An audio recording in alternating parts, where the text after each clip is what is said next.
First நம்ம தெரிஞ்சுக்க வேண்டியது இந்த ஃபோன் அடிக்ஷன்ங்கிறது இப்போ ஒரு பெரிய ப்ராப்ளம் ஆயிடுச்சு. அதனால தான் இப்போ நெறைய ப்ராப்ளம்ஸ் வரதே அதனால தான். நம்ம ஐஏபி ஸ்கெட்யூல் படி 0 to 2 இயர்ஸ் வந்து குழந்தைங்க ஃபோனே பார்க்கக்கூடாது ஆக்சுவலா. இன்ட்ராக்டிவாக இருக்கணும் அந்த ப்ரோக்ராம். நம்ம பக்கத்தில் உட்காந்துட்டு நம்மளோட சேர்ந்து பார்க்கணும். நம்ம வரதெல்லாம் அவங்க கிட்ட எக்ஸ்பிளைன் பண்ணிக்கிட்டே இருக்கணும். இங்கே பாருங்க இப்படி பண்ணுறாங்க அப்படி பண்ணுறாங்க நம்ம பேசிக்கிட்டே இருக்கணும். இந்த பேச்சு டிலே, டெவலப்மெண்டல் டிலேக்கெலாம் ஒரு மெயின் ரீசன் இந்த ஸ்க்ரீன் அடிக்ஷன் ஆயிடுச்சு. இந்த பாட்டி ட்ரெயினிங் சொல்லிட்டு இப்போ கொஞ்சம் லேட்டஸ்ட்டாக ட்ரெண்ட் ஆகிட்டு இருக்கு மேம். ஸோ அதுக்கு என்ன மாதிரி வந்து வழிமுறைகள் இருக்குது, எப்படி நம்ம பேபியை ட்ரெயின் பண்ணலாம்? அண்ட் நம்ம அவங்கள வந்து டைம் படி போய் உட்கார வைக்கணும். இப்போ இந்த லஞ்ச் டைம் முடிஞ்சோடனே போய் உட்கார வைக்கிறது, அப்புறம் ஒரு பிரேக் விட்டு கரெக்டாக அவங்கள போய் உட்கார வைக்கிறது, தூங்குறதுக்கு முன்னாடி உட்கார வைக்கிறது, இதெல்லாம் பண்ணலாம். இதெல்லாம் பண்ணால் தானாக பாட்டி ட்ரெயின் ஆகிடுவாங்க. ஆனால் நம்ம இந்தியன்ஸ் எல்லாம் இதுக்கெல்லாம் முன்னாடியே பாட்டி ட்ரெயின் பண்ணிடுவாங்க. அது எப்படின்னா இந்த எலிமினேஷன் கம்யூனிகேஷன் ஒன்று இருக்குது. நம்ம வந்து ரொம்ப சீக்கிரமாகவே இந்த படிப்பெல்லாம் சொல்லி தந்துடணும். அதெல்லாம் பண்ணால் தான் குழந்தை ரொம்ப அப்படியெல்லாம் கிடையாதுங்க. நம்ம ஏபிசிடி எப்போ சொல்லி தரோங்கிறது முக்கியம் இல்லை. குழந்தைங்க வந்து நம்ம எவ்வளோ அவங்களோட லவ்விங்காக இருப்போம், எப்படி நம்ம இன்ட்ராக்ட் பண்ணுறோம், உங்ககிட்ட எத்தனை கதை சொல்கிறோம், நம்ம முன்னாடி இருந்த மாதிரி இருக்கணும். ஆக்சுவலாக அதுதான் உண்மை.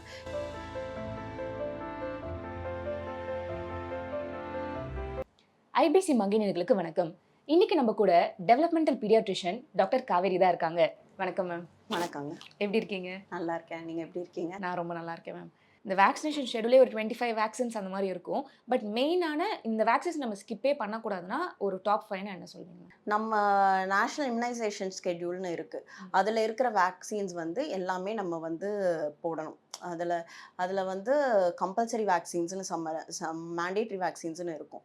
அந்த வேக்சின்ஸ் எல்லாமே கண்டிப்பாக போடணும். இந்த DTP vaccine, MMR vaccine, hepatitis B, OPV, அப்புறமா வந்து 1.5 இயர்ஸில் இதுக்கெல்லாம் பூஸ்டர் கொடுப்பாங்க. ஸோ இந்த மாதிரி வேக்சின்ஸ் எல்லாம் கண்டிப்பாக போடணும். ஸோ அது போக ஆப்ஷனல் வேக்சின்ஸ் வந்து இந்த ஃப்ளூ வேக்சின், இந்த மாதிரி விஷயங்கள் எல்லாமே ஆப்ஷனல் வேக்சின்ஸ், அதுவும் வந்து போட்டுக்கிட்டா நல்லது. மேம் இப்போ ஃபுல்லாக டெவலப்மெண்ட் பற்றி பேசணும். பட் அதை விட முக்கியமான டாபிக் என்னென்னா, இப்போ சின்ன வயசுலேயே சாப்பிட மாட்டாங்கன்னு சொல்லிட்டு குழந்தைங்களை ஃபோன் காட்டி வளர்த்துருவாங்க. பட் ஒரு ஏஜுக்கு மேலே போனால் அவங்க வந்து ஃபோனை பார்க்காம சாப்பிடவே மாட்டாங்க மாதிரி ஒரு கட்டத்துக்குள்ளே போயிடுவாங்க மேம். ஸோ அதுலேருந்து அந்த அடிக்ஷன்லேருந்து எப்படி வந்து பேரண்ட்ஸ் கொண்டு வரலாம்? ஃபர்ஸ்ட்டு நம்ம தெரிஞ்சுக்க வேண்டியது இந்த ஃபோன் அடிக்ஷனுங்கிறது இப்போ ஒரு பெரிய ப்ராப்ளம் ஆயிடுச்சு. அதனால தான் இப்போ நிறைய ப்ராப்ளம்ஸ் வரதே அதனால தான். நம்ம ஐஏபி ஸ்கெட்யூல் படி 0 to 2 இயர்ஸ் வந்து குழந்தைங்க ஃபோனே பார்க்கக்கூடாது ஆக்சுவலாக. நமக்கு எவ்வளோ டிலே பண்ண முடியுமோ அவ்வளோ வந்து டிலே பண்ணிட்டோம்னா நமக்கு நல்லது. ஆனால் வேறு வழியே இல்லை அப்படின்னா கூட 2 வயசு வரைக்கும் காட்டாமல் இருங்க. 2 வயசுல இருந்து 5 வயசு குழந்தைங்க வந்து மேபி ஒரு ½ an hour பார்க்கலாம், ½ an hour to 1 hour பார்க்கலாம். ஆனால் அப்படி பார்க்குறப்ப கூட இன்ட்ராக்டிவாக இருக்கணும் அந்த ப்ரோக்ராம். நம்ம பக்கத்தில் உட்காந்துட்டு நம்மளோட சேர்ந்து பார்க்கணும். நம்ம வரதெல்லாம் அவங்க கிட்ட எக்ஸ்பிளைன் பண்ணிக்கிட்டே இருக்கணும். இங்கே பாருங்க இப்படி பண்ணுறாங்க அப்படி பண்ணுறாங்க நம்ம பேசிக்கிட்டே இருக்கணும். இந்த பேச்சு டிலே, டெவலப்மெண்டல் டிலேக்கெலாம் ஒரு மெயின் ரீசன் இந்த ஸ்க்ரீன் அடிக்ஷன் ஆயிடுச்சு. ஓகே, இப்போ அதுலேருந்து எப்படி மேம் மீண்டு வருது? அதுலேருந்து மீண்டு வரதுன்னா நம்ம பேரண்ட்ஸ் ஃபர்ஸ்ட் இனிஷியலி ரொம்ப கஷ்டமாக தான் இருக்கும். ஏன்னா நம்ம எடுக்கிறப்ப அவங்க ரொம்ப அக்ரெசிவாக இருக்கிற மாதிரி இருக்கும், அதுக்கு அடம் பண்ணுவாங்க அதெல்லாம். ஆனால் என்ன ஒரு ஸ்ட்ரக்சர் பண்ணிடணும் டேயை. ஒரு டைம் டேபிள் மாதிரி போட்டு இத்தனை மணிக்கு பார்க்குக்கு போகணுங்கிறத படி டைம் டேபிள் மாதிரி போட்டு அதை வந்து ஃபிக்ஸ் பண்ணி அந்த ஸ்க்ரீனே இல்லாமல் நம்ம ஒரு மாதிரி டேயை ஸ்ட்ரக்சர் பண்ணிடணும். ஸ்க்ரீன் பார்க்காம வெளியே கூட்டிகிட்டு அதுக்கு பதிலாக என்ன எக்ஸைட்டிங்காக பண்ணலாம் நம்ம தான் யோசிச்சு பண்ணணும். ஏன்னா அவங்களுக்கு அதை தாண்டி எக்ஸைட்டிங்காக எதுவுமே இல்லாததுனால தானே அதை போகிறாங்க. வெளியே போய் பார்க்கில் விளையாட விடுறது, எங்கேயாவது பீச்சு கூட்டிகிட்டு போகிறது, இல்லை நம்மளும் அவங்களோட சேர்ந்து விளையாட ஆரம்பிக்கணும். வீட்டுக்குள்ளே உட்காந்து நிறையா விளையாடுறது, படிக்கிறது. இந்த படிக்கிறதுக்கு தூண்டி விட்டோம்னா அவங்களே இந்த புக்ஸுக்குள்ளெல்லாம் போயிடுவாங்க, அந்த புக்ஸை வச்சு படிச்சுட்டு இருக்கிறது. ஸோ இந்த மாதிரி நம்ம ஸ்டிமுலேட் பண்ணி தான் ஆகணும். இப்போ நிறைய பேரண்ட்ஸ்க்கு இருக்க முக்கியமான ஒரு டவுட் என்னன்னா, குழந்தைங்களுக்கு எப்படி நோ சொல்கிறது தான். பிகாஸ் சின்ன வயசுலேருந்து ரொம்ப பேம்பர் பண்ணி வளர்த்துருவாங்க. பட் ஒரு கட்டத்துக்கு மேலே வெளில கூட்டு போகிறப்பெல்லாம் இனி இது பண்ணாத, நீ சாப்பிடாதனா அந்த குழந்தைங்க வந்து பேச்சை கேட்க மாட்டாங்க. ஸோ அந்த ட்ரைனிங் எப்படி இருக்கணும்? நம்ம நோன்னு சொல்லணுங்கிறது ரொம்ப முக்கியமானது. அதாவது பவுண்ட்ரி செட் பண்ணணும் குழந்தைங்களோட. நம்ம நோன்னு சொல்லாமல் இருக்கிறதுனால தான் இந்த அடம் பிடிக்கிறது, இந்த டெம்பர் டேண்ட்ரம்ஸ் எல்லாம் வரதுக்கு காரணமே அதுதான். அவங்க குழந்தை என்ன பண்ணுறாங்க, நம்ம அடம் பண்ணால் கொடுத்துட்றாங்க அப்படின்னு அவங்களுக்கு தெரிஞ்ச உடனே அடம் அதிகமாயிட்டே இருக்கும். ஒரு பாயிண்ட்ல நம்மளே என்னடா இவ்வளோ அடம் பண்ணுறாங்கன்னு நம்ம நோன்னு சொன்னோன்னா ரொம்ப அழுவாங்க. ரொம்ப அழுதா அப்போ நம்ம கொடுத்துருவோம். அப்போ அவங்களுக்கு என்ன மைண்டில் ஏறுது, ரொம்ப அழுதா கொடுத்துட்றாங்க நம்ம அம்மா. அப்போ 1 நிமிஷம் அழுதா கொடுப்பாங்க, அடுத்த வாட்டி 2 நிமிஷம் அழுது பார்ப்போம். அடுத்த வாட்டி 3 நிமிஷம். அது வந்து மோசமாயிக்கிட்டே போகும். ஸோ நம்ம ஒரு பாயிண்ட்ல அழுதாலும் பரவாயில்ல அப்படின்னு சொல்லி உன்னால குடுக்க முடியாது அப்படின்னு சொல்லி வேற விஷயங்கள டிஸ்ட்ராக்ட் பண்ணி, ரொம்ப சின்ன குழந்தையா இருந்தா நம்ம டிஸ்ட்ராக்ட் பண்ணி கூட்டிட்டு போயிடலாம். வெளிய கூட்டிட்டு போய் வேற விஷயங்கள காட்டுறது அப்படின்னு அத டிஸ்ட்ராக்ட் பண்ணி கூட்டிட்டு போறது. ஆனா இந்த பவுண்டரிய நம்ம செட் பண்ணி இது குடுக்க முடியாதுன்னு சொல்லணும். அப்பதான் நம்ம எவ்வளோ அழுதாலும் நமக்கு கிடைக்க மாட்டேங்குது அப்படிங்கிறது அவங்களுக்கு புரிஞ்சு சரி அழுது பாயிண்ட் இல்லன்னு அந்த அடம் குறையும். ஃபார் எக்ஸாம்பிள் ஒரு சிச்சுவேஷன் மாரி சொல்றேன். மேபி இப்ப பசங்க வந்து தெரியாம அடிச்சுருவாங்க. அடிச்சுட்டு அவங்களே சிரிப்பாங்க. இதுவே வந்து வெளியில கன்டின்யூ ஆகக்கூடாதுன்னா, அவங்க டக்குன்னு அவங்களோட பிஹேவியர் என்ன மாரி இருக்கணும் பசங்ககிட்ட? அவங்க வந்து இதெல்லாம் ரீஇன்ஃபோர்ஸ்மெண்ட்ன்னு சொல்லுவோம். இப்ப வந்து கரெக்ட் அடிக்கிற குழந்தை இப்போ ஒரு வாட்டி கோவம் வந்தும் அடிக்காம இருக்காங்க அப்படின்னா, அதுக்கேத்த மாதிரி பாசிட்டிவ் ரீஇன்ஃபோர்ஸ்மெண்ட். அவங்க கிட்ட நீ நல்லா பண்ண, இந்த மாரி தான் இருக்கணும்னு சொல்றது. ஒரு ஸ்டிக்கர் மாதிரி ஏதாவது கிஃப்ட் பண்றது. இதெல்லாம் பண்ணலாம். ஃபர்ஸ்ட் அத நம்ம வீட்ல பண்ணக்கூடாது. அதுதான் முக்கியம். இப்ப நம்ம போய் குழந்தைய அடிக்கிறோம், இல்ல வேற ஏதாவது அடிக்கிறத பார்க்குறாங்க அப்படின்னா, அவங்களுக்கு என்ன தோணுது? அப்பா, அம்மாவே அடிக்கிறாங்க. அப்பனா அது கரெக்ட்டான விஷயம் தானே. ஏன்னா அப்பா, அம்மா பார்த்து தான் நம்ம எல்லாத்தையுமே கத்துக்கிறோம். அப்ப அவங்களே அடிக்கிறப்ப நம்ம ஏன் அடிக்கக்கூடாதுங்கிறது மாரி தான் தோணும். ஸோ நம்ம அத பண்ணக்கூடாது. குழந்தைங்கள எப்பயுமே அடிக்கக்கூடாது. அண்ட் அவங்க இந்த மாரி அடிக்காம இருக்காங்கன்னா, பாசிட்டிவா ரீஇன்ஃபோர்ஸ் பண்ணலாம். அண்ட் அத அடிக்கிறப்பவும் அத ரொம்ப அட்டென்ஷன் குடுக்கக்கூடாது. நீ அடிச்சது ரொம்ப தப்பு அப்படின்னு நம்ம சில குழந்தைங்க அட்டென்ஷன் சீக்கிங்காவே இத பண்ணுவாங்க. அட்டென்ஷன் அப்படின்னு நம்ம ரொம்ப அட்டென்ஷன் குடுக்க குடுக்க, சரி நம்ம இத பண்ணோம்னா நமக்கு அட்டென்ஷன் கிடைக்குதுங்கிற மாரி அவங்களுக்கு தோணிரும். ஸோ நம்ம என்ன பண்ணணும்னா, அட்டென்ஷன் குடுக்காம, அதுக்கு எதுவும் பெருசா ரியாக்ட் பண்ணாம அவங்கள அப்படியே டிஸ்ட்ராக்ட் பண்ணி இது பண்ணிடணும். வெல் பிஹேவ்டா இருக்காங்கன்னா, அதுக்கு நம்ம பாசிட்டிவா ஏதாவது ரீஇன்ஃபோர்ஸ்மென்ட் குடுக்கணும். நம்ம அத பண்ணக்கூடாது. நீங்க இந்த அட்டென்ஷன் சீக்கிங் சொல்றப்ப தான் எனக்கு ஒரு விஷயம் ஞாபகம் வருது. அது என்னன்னா, இப்ப வந்து ஃபர்ஸ்ட் சைல்டு இருப்பாங்க. ஸோ செகண்ட் சைல்டு வரப்ப அவ்வளோ வெல்கமிங்கா இருக்க மாட்டாங்க. ஆப்வியஸா ஃபுல்லாவே மாறிடும். என்ன வந்து தம்பியோ, தங்கச்சியோ அவங்களுக்கு ரொம்ப இது குடுக்குறாங்கன்னு சொல்லிட்டு தேவையில்லாம அந்த அட்டென்ஷன் சீக்கிங் பண்ணுவாங்க மேம். ஸோ அந்த ஹெல்த்தியா இது வந்து உன்னோட பிரதர், இது உன்னோட சிஸ்டர்ன்னு சொல்லிட்டு அந்த ஹெல்த்தி ஃபேமிலிக்கு ஏதாவது டிப்ஸ் குடுங்க. அவங்க பிரெக்னென்ட்டா இருக்கப்போதே குழந்தைய ப்ரிப்பேர் பண்ண ஆரம்பிக்கலாம். இந்த மாரி வரப்போறாங்க, அந்த மாரிலாம் சொல்லி ப்ரிப்பேர் பண்ணலாம்.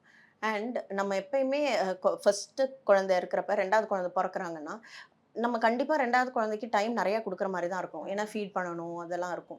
அத வந்து உன்கிட்ட டைம் ஸ்பெண்ட் பண்ணாதது இந்த குழந்தனாலங்கிறத அவங்க தலையில ஏத்தக்கூடாது. அதுதான். இப்ப பாரு இந்த குழந்தைக்கு நான் ஃபீட் பண்ணணும். அதனால நீ கொஞ்சம் வெயிட் பண்ணு. நான் இந்த குழந்தைய பார்க்கணும். நீ வெயிட் பண்ணு அப்படின்னு சொன்னா, அந்த குழந்தைக்கு என்ன தோணுது?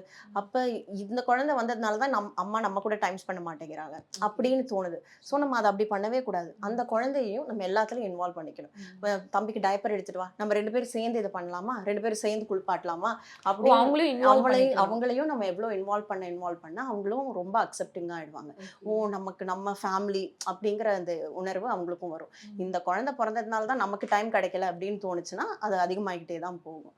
ஸோ எப்பயுமே டோன்ட் பிளேம் த பேபி. இப்ப இந்த சின்ன வயசுல இந்த ஒரு 1 டூ 5 இயர்ஸ் ரொம்பவே இம்பார்ட்டன்ட்டான பீரியட். கரெக்ட்டான ஒரு அஃபெக்ஷன் தரணும். இல்லன்னா வந்து அந்த பேபியோட லைஃப் சேஞ்சே வந்து மாத்தக்கூடிய சக்தி இருக்கு அப்படின்னு சொல்லுவாங்க. ஸோ அது எந்த விதத்துல உண்மை? நீங்க அந்த மாரி ஃபேஸ் பண்ணியிருக்கீங்களா? இது 100% உண்மைங்க. 100% உண்மை. செக்யூர்ட் அட்டாச்மெண்ட்டுன்னு ஒண்ணு இருக்கு. அதாவது குழந்தைங்க எவ்வளோக்கு எவ்வளோ அப்பா, அம்மாவோட அந்த வார்ம்த்ல இருக்காங்களோ, அவங்களுக்கு அவ்வளோ அவங்க லைஃப்ல சக்சஸ்ஃபுல்லா இருக்காங்கன்னே நெறைய ஸ்டடீஸ் சொல்லுது. ஸோ சக்சஸ்ஃபுல் ஆகுறதுக்கான ஒரு ப்ரெடிக்டர் வந்து அந்த சின்ன வயசுல அப்பா, அம்மா கூட எவ்வளோ கம்ஃபர்டபுளா, வார்மா, லவ்விங்கா அந்த அப்பா, அம்மா எப்படி இருக்காங்களோ, அவ்வளோக்கு அவ்வளோ அந்த குழந்தைங்களும் நல்லா டெவலப் ஆகுவாங்க. நல்லா வந்து சக்சஸ்ஃபுல்லா இருப்பாங்க. அது நம்ம நெறைய பேஷண்ட்ஸ் கிட்டயே பார்க்குறோம். அந்த அப்பா, அம்மா வந்து நல்லா ரொம்ப லவ்விங்கா இருக்கிற அப்பா, அம்மாவோட குழந்தைங்களே வந்து பெட்டரா இருப்பாங்க. பெட்டர் பிஹேவ்டா இருப்பாங்க. இந்த அட்டென்ஷன் சீக்கிங் பிஹேவியர் இதெல்லாம் இருக்காது. ஸோ வந்து that is very important. Okay ma'am. இந்த பாட்டி ட்ரெய்னிங்ன்னு சொல்லிட்டு இப்போ கொஞ்சம் லேட்டஸ்ட்டா ட்ரெண்ட் ஆயிட்டு இருக்கு மேம். ஸோ அதுக்கு என்ன மாரி வந்து வழிமுறைகள் இருக்கு? எப்படி நம்ம பேபிய ட்ரெயின் பண்ணலாம்? யூசுவலா வந்து பாட்டி ட்ரெயின் ஆகுறது வந்து ஒரு 2 to 4 இயர்ஸ்க்குள்ள குழந்தைங்க ஆவாங்க. பாய்ஸ் கொஞ்சம் லேட் ஆவாங்க. ஒரு 3 இயர்ஸ்க்கு மேல ஆவாங்கன்னு வச்சுக்கோங்களேன். 2 இயர்ஸ்ல கேர்ள்ஸ் வந்து கொஞ்சம் ரெடி ஆயிடுவாங்க. அவங்க ஃபர்ஸ்ட் ரெடியா இருக்காங்களா அப்படின்னு பார்க்கணும். ரெடியானா நம்ம சொல்ற கமாண்ட்ஸ் அவங்க ஒபே பண்றாங்களா? இங்க போய் இது புக் எடுத்துட்டு வாங்குற மாதிரி கமாண்ட்ஸ் எல்லாம் அவங்க பண்ணாங்கன்னா, அவங்க வந்து இதையும் பண்ணுவாங்க. கரெக்ட்டான எக்விப்மென்ட் நம்ம வந்து ஒரு பெரிய நம்ம யூஸ் பண்ற பாட்டிலாம் குழந்தைய உட்கார வச்சா அவங்களுக்கு பயமா தானே உள்ள விழுந்துருவோமோன்னு பயமா இருக்கும். அவங்க சைஸுக்கு நம்ம எக்விப்மென்ட் ரெடி பண்ணணும். அண்ட் தெரியாம ஆக்சிடென்ட் எதுவும் ஆயிடுச்சுன்னா அதுக்கு திட்டக்கூடாது. வெளிய போயிட்டாங்க அப்படின்னா அதுக்கெல்லாம் திட்டக்கூடாது. அது ரொம்ப பெருசா எடுத்துக்க கூடாது. அண்ட் நம்ம அவங்கள வந்து டைம் படி போய் உட்கார வைக்கணும். இப்ப இந்த லஞ்ச் டைம் முடிஞ்ச உடனே போய் உட்கார வைக்கிறது. அப்புறம் ஒரு பிரேக் விட்டு கரெக்ட்டா அவங்கள போய் உட்கார வைக்கிறது. தூங்குறதுக்கு முன்னாடி உட்கார வைக்கிறது. இதெல்லாம் பண்ணலாம். இதெல்லாம் பண்ணா தானா பாட்டி ட்ரெயின் ஆயிடுவாங்க. ஆனா நம்ம இந்தியன்ஸ் எல்லாம் முன்னாடியே இதுக்கெல்லாம் முன்னாடியே பாட்டி ட்ரெயின் பண்ணிடுவாங்க. அது எப்படின்னா அந்த எலிமினேஷன் கம்யூனிகேஷன்னு ஒண்ணு இருக்கு. அது என்னன்னா ரொம்ப சின்ன குழந்தைங்களே அந்த 1 வயசுக்குள்ளேயே குழந்தை அந்த முக்குறப்ப, குழந்தை வந்து கொஞ்சம் ஒரு மாரி ஸ்க்வர்ம் பண்றப்ப, அப்பல்லாம் கூட்டிட்டு போய் உட்கார வச்சுருவாங்க பாட்டியில. அப்ப அந்த குழந்தை அந்த டைம்ல இருந்தே அது ட்ரெயின் ஆயிடுவாங்க. இந்த 2 இயர்ஸ்க்கு மேலங்கிறது வெஸ்டர்ன் லிட்டரேச்சர். ஏன்னா நம்ம வந்து இத சின்ன வயசுலயே பண்ண ஆரம்பிச்சுருவோம். இப்ப இந்த டயப்பர்லாம் வந்ததுக்கு அப்புறம் தானே இதெல்லாம் லேட் ஆகுது. அதுக்கு முன்னாடி நம்ம ட்ரெயின் ஆயிருப்போம். 1 வயசுக்குள்ள மோஸ்ட்டா இங்க ட்ரெயின் ஆயிடுவாங்க. ஸோ அது வந்து இந்த எலிமினேஷன் கம்யூனிகேஷன் இப்ப திருப்பி வருது. இப்ப எல்லாரும் அத பத்தி பேசுறாங்க. அப்படி கூட பண்ணலாம். நான் ஒரு ஆர்டிக்கிள்ல படிச்சேன். அது என்னன்னா, இப்ப பேபிக்கு வந்து ஒரு 6 மந்த்ஸ் நம்ம வந்து கூட படுக்க வைக்கிறதோ, இல்ல அம்மா கூட இருக்கிறதோ ரொம்ப இம்பார்ட்டன்ட். பட் அதுக்கப்புறம் கொஞ்சம் டிஸ்டன்ஸ் வந்து இது பண்ணணும். அவங்களுக்குன்னு ஒரு தனி பெட்டோ, இல்லன்னா அவங்களுக்கான ஒரு ஸ்பேஸ் குடுக்கணும். இல்லன்னா ரொம்ப டிபெண்ட் ஆவாங்க அப்படின்னு இல்ல, இல்ல, சொல்லிட்டு, இல்ல. இது எந்த அளவுக்கு உண்மை? இதெல்லாம் வந்து அப்படிலாம் கிடையாதுங்க. நம்ம கூட அட்லீஸ்ட் ஒரு 3 இயர்ஸ் வரைக்குமாவது குழந்தை நம்ம வார்ம்த்ல படுத்திருக்கணும்.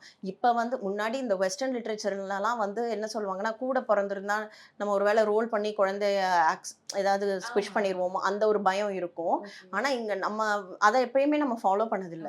ஆனா இப்ப என்ன சொல்றாங்கன்னா, கூட படுக்கிறதுனால குழந்தைங்க ரொம்ப செக்யூரா இருக்காங்க. அந்த குழந்தைங்க வளர்றப்பவே ரொம்ப கான்ஃபிடென்ட்டா இருக்காங்க அப்படிங்கிறது வருது. அட்லீஸ்ட் 3 இயர்ஸ் வரைக்குமாவது உங்க கூட உங்க பக்கத்துல படுக்க வைக்கிறது ரொம்ப நல்லது. இப்ப வந்து குழந்தை வளர்ப்புல இந்த பெரிய மித் இருக்கு. ஆனா இது எல்லாருமே ஃபாலோ பண்றாங்கன்னா எத மேம் சொல்வீங்க? நம்ம வந்து ரொம்ப சீக்கிரமாவே இந்த படிப்பெல்லாம் சொல்லி தந்துரணும்.